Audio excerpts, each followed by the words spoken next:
Today on Weirdest Movies of All Time, I'll be examining another totally bizarre piece of cinema from 1982, and few movies are as quintessentially early 1980s in style and content as Liquid Sky, set in the punk and new wave movement going on in New York City at the time. In a nutshell, a tiny alien spaceship lands on top of an apartment building, seeking the energy produced by the molecular release of drugs and sex.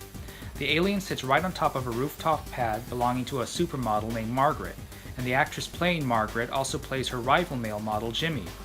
A German alien researcher has arrived on the tail of these weird extraterrestrials, so the story intercuts between Margaret's adventures and the German scientist's quest. Much of the film is random and non-linear, constantly bouncing back and forth between the main story and scenes of an artist addicted to heroin, the liquid sky of the title, as Margaret has no idea there's a spaceship on the roof, as she's understandably perplexed that the men and women she sleeps with keep dying right after orgasm. The victim's life energy is absorbed by the alien. In the end, Margaret winds up killing both the nasty Jimmy for insulting her and her own girlfriend with sex. And she goes on a binge of killing, doing away with the German for trying to save her before she's beamed up herself by the alien, though it's not clear if she's been absorbed or abducted. What's this movie about? Is it about anything at all?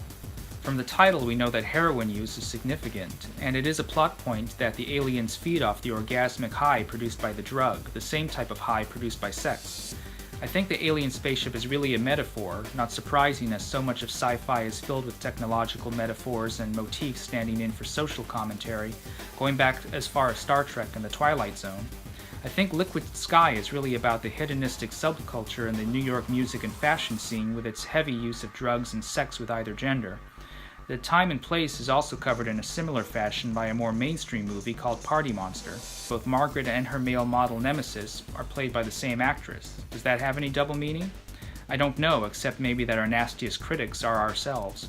But perhaps Liquid Sky is about the emptiness that results from a life devoted to surface pleasures, with Margaret relying on her looks obviously, as a model, the devotion her multiple partners give her, and the heroine, although we learn that she came from a very conservative childhood in Connecticut, a life she desired to escape, only to become the target of pleasure-seeking extraterrestrials, sucking the energy directly out of her and sometimes through her sex partners. It's also a bit ironic that this movie came out just as the AIDS crisis was developing, so that makes the message that sex kills even more relevant.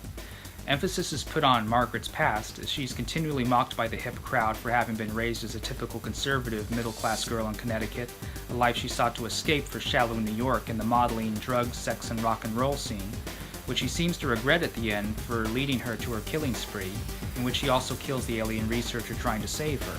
In the end, she gives herself up to the alien forces on her roof to be either spirited to their world or absorbed.